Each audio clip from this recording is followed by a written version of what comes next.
Hi everyone, आज हम बात करने वाले हैं जो हमारे नवजात शिशु होते हैं उनकी मालिश के बारे में कि उनको कौन से तेल से मालिश की जाए। क्योंकि हम जानते हैं कि उनकी स्किन जो होती है वो बहुत ही ज़्यादा कोमल होती है। तो शिशु की त्वचा कोमल रहे इसके लिए मालिश की ज़रूरत होती है। तेल मालिश करने के से नवजात को त्वचा संबंधी समस्याएं नहीं होती है। वैसे तो मार्केट में कई तरह के तेल उपलब्ध हैं, लेकिन बच्चों की मालिश के लिए जो हमारा जो तेल होता है वो ऑलिव ऑयल यानी जैतून के तेल का अपना ही एक महत्व है। अगर हम बात करें मार्केट में तेल की तो देखिए, बादाम का तेल, नारियल का तेल, सरसों का तेल और जहाँ तक कि डाबर लाल तेल है वो भी यूज़ किया जाता है, और जैतून का तेल भी। अगर हम जैतून के तेल के बारे में अगर बात करें तो ये बहुत ही ज़्यादा फ़ायदेमंद होता है। जैसे मोनो सैचुरेटेड फैटी एसिड से भरपूर होता है, जो हृदय के लिए लाभकारी होने के साथ साथ अग्नाशय को भी फ़ायदा पहुंचाता है। जैसे कब्ज़ को कम करता है। छोटे बच्चों को भी कब्ज़ की शिकायत होती है, अगर हम जैतून के तेल से अगर मालिश करें तो वो कब्ज़ की शिकायत नहीं रहेगी। और डायफरेसिस यानी जो स्किन होती है छोटे बच्चे कहीं कहीं कहीं पे ड्राई हो जाती है, सूखी हुई रहती है, अगर हम जैतून का तेल उस पर यूज़ करें तो वो भी ड्राई की जगह मॉइस्चराइज हो जाएगा। और अगर इस फिर भी लगाने से भी अगर वो ना हो ठीक, तो हमें डॉक्टर का परामर्श लेना चाहिए, उन्हें दिखाना चाहिए। इसे हम खांसी से राहत भी पहुंचा सकते हैं। अगर हल्की फुल्की खांसी वगैरह बच्चों को है तो जैतून के तेल को अगर लगाने से सीने पे वो खांसी वगैरह भी ख़त्म हो जाती है। अगर हम बात करें कुछ थोड़े और बड़े बच्चों की जो घुटनों के बल चलते हैं और कई बार घुटनों में जो है बहुत ही सारी गंदगी लगा देते हैं, अगर हम सर्दी का मौसम है या ऐसे भी अगर हम नहीं नहाना चाहते उसे, तो हम जैतून के तेल से उसकी सफाई कर सकते हैं।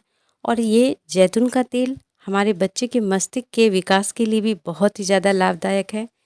इसीलिए जैतून का तेल भी, लेकिन ये जैतून का तेल जो होता है वो बहुत गर्म भी होता है, इसलिए इसका प्रयोग करने से पहले थोड़ा सोच समझ के करें और सर्दियों में ही यूज़ करें कम।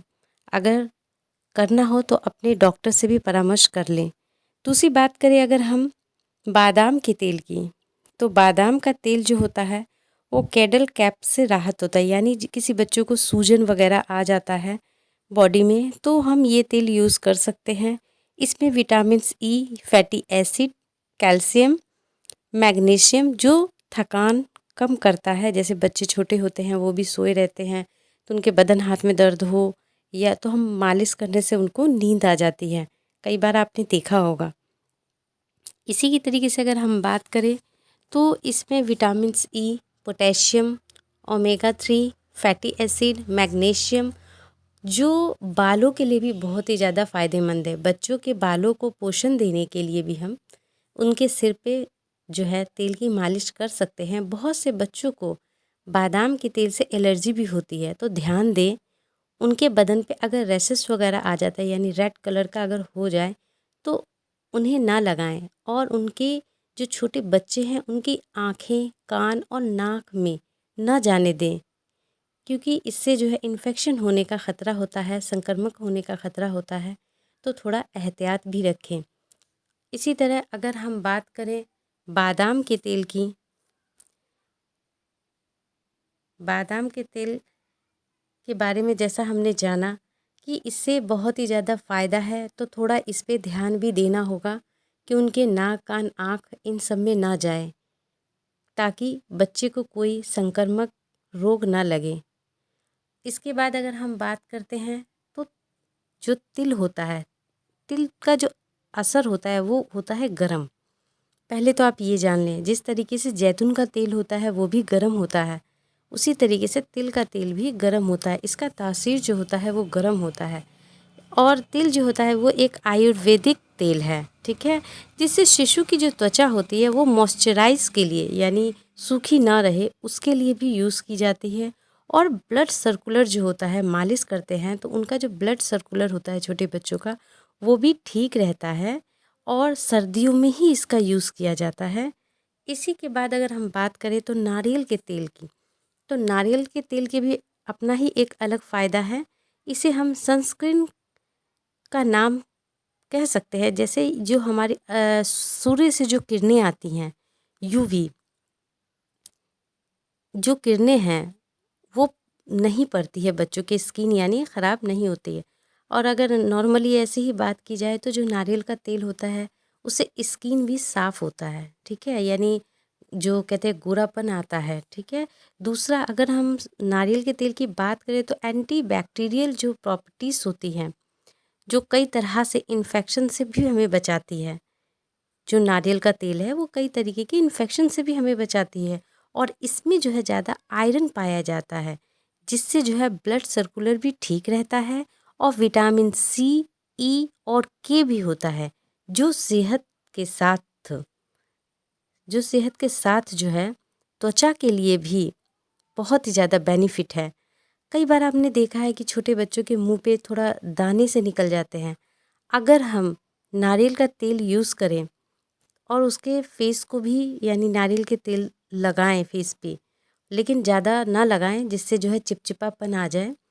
एकदम मतलब हल्का लगाएं, जो एकदम अपने आप ही बॉडी को जो है एब्जॉर्ब कर लेती है, सूख लेती है, सूखापन आ जाता है। तो इसीलिए तेल भी उतना ही लगाएं जितना ज़रूरत हो। ज़्यादा अगर तेल लगाएंगे तो वो जो है ज़्यादा जल्दी जो है बॉडी एब्जॉर्ब नहीं कर पाएगी, ठीक है, कोई भी तेल हो। तो हमेशा बच्चे की स्किन जो होनी चाहिए वो भी एकदम तेल लगाते हुए इतनी तेल ना लगाएं जिससे जो है चिपचिपापन आ जाए, ठीक है, तो ड्राई रहना चाहिए। इसलिए कम यूज़ करें, जो जितना ज़रूरत है उसके हिसाब से। तो मैंने आपको बता रही थी जो दाने होते हैं बच्चों के फेस पे कभी कभी निकल जाते हैं, तो उन दानों को भी ख़त्म करने के लिए जो है नारियल का तेल बहुत ही ज़्यादा फ़ायदेमंद है। और ये ड्राई स्किन जो हो जाते हैं, बहुत सारे बच्चों को कभी देखा होगा आपने, तो डाइपर जो हो जाता है तो उसके लिए भी ये यूज़ कर सकते हैं हम नारियल के तेल को, और उसको ठीक कर सकते हैं, ठीक है। ड्राई जगह जो होती है बच्चों की, जो उसको भी हम ठीक कर सकते हैं।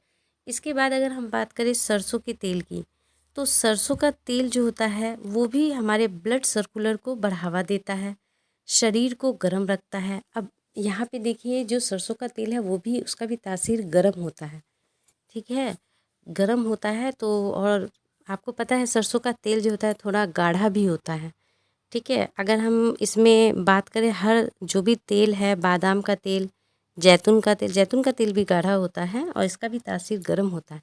तो सरसों का जो तेल होता है वो हमारे किस फ़ायदे होता है, जैसे ब्लड सर्कुलर को बढ़ावा देता है, शरीर को गर्म रखने में मदद करता है, ठीक है, डिकंजेस्टेड के रूप में काम करता है, यानी त्वचा को इन्फेक्शन से बचाता है, बालों का विकास करता है, यानी छोटे बच्चों को कहीं देखा होगा आपने, बहुत बच्चों के सर पे बाल कम होते हैं, तो वो बालों को भी यानी विकास करता है। कीड़े मकोड़े वगैरह जो होते हैं, मच्छर वगैरह होता है, अगर इससे छोटे बच्चों को मालिश कर दिया जाए तो ये कीड़े मकोड़े मच्छर ये उनके पास नहीं आते, ठीक है। और ये एंटी बैक्टीरियल गुण, यानी एंटी फंगल्स के गुण भी होते हैं उसमें, जो बहुत ही ज़्यादा फ़ायदा। और हाँ, इसमें एक चीज़ और है, अगर आप सरसों के तेल से मालिश करते हैं बच्चों के, तो बस उनके कान में जो कान का होता है भाग, अगर उसमें तेल वगैरह डालते हैं तो उसमें कोई प्रॉब्लम नहीं होती है। बट अगर और भी जो तेल बताया हमने, उसमें थोड़ी प्रॉब्लम होती है कि इन सब से थोड़ा बचा के, जैसे कि हमने अभी जो है बादाम के तेल के बारे में बात किया, तो इन सब ने, लेकिन सरसों का तेल एक ऐसा होता है, अगर हम उसको कान में भी अगर डाल लें बच्चों के, तो वो गंदगी ही साफ़ करता है, ठीक है। जो छोटे बच्चे होते हैं उनके कान में अगर एक बूंद तेल अगर डाल दिया जाए तो वो जो है इन्फेक्शन वगैरह नहीं कुछ करता है, सही होता है। मोस्टली अगर मैं अपनी पर्सनल लाइफ के बारे में अगर बताऊं, तो मैंने भी जो है सरसों के तेल से ही छोटे बच्चों की मालिश की है, और ऐसा कुछ मैंने नहीं पाया जो मतलब इन्फेक्शन हो या कुछ भी ऐसा हो। तो मेरे हिसाब से भी जो है सरसों का तेल ज़्यादा अच्छा होता है। लेकिन नारियल का तेल अगर जो है हम इसे गर्मी में यूज़ करें तो वो ठंडक देता है बदन को। तो छोटे बच्चों को जो है अगर नारियल का तेल लगाना है तो उसे गर्मियों में यूज़ करें ज़्यादा। और अगर सर्दियों की बात करें तो हम इसे जैसे जैतून का तेल, तिल का तेल, बादाम का तेल, सबके अपने अपने फ़ायदे हैं। तो आप इनमें से कोई सा भी यूज़ कर सकते हैं। और सरसों का तेल एक तरीके से मैं समझती हूँ कि एक ये सदाबहार तेल होता है जो हर घर में मिल जाता है और बच्चों की मालिश हम कर सकते हैं। बस इतना ध्यान रखें कि सरसों का तेल भी अगर हम यूज़ कर रहे हैं तो वो भी गाढ़ा होता है, तो बच्चों की स्किन पे ज़्यादा तेल ना लगाएं। जो नॉर्मली जो यूज़ करते हैं, यानी इतना लगे कि उनकी स्किन ज़्यादा गीली ना रहे, यानी ड्राई रहे, तो बच्चों के लिए ज़्यादा अच्छा है। इसी के साथ मैं विदा लेती हूँ। अगर आपको मेरा वीडियो पसंद आए तो लाइक, शेयर और सब्सक्राइब करें मेरे चैनल को। And thank you.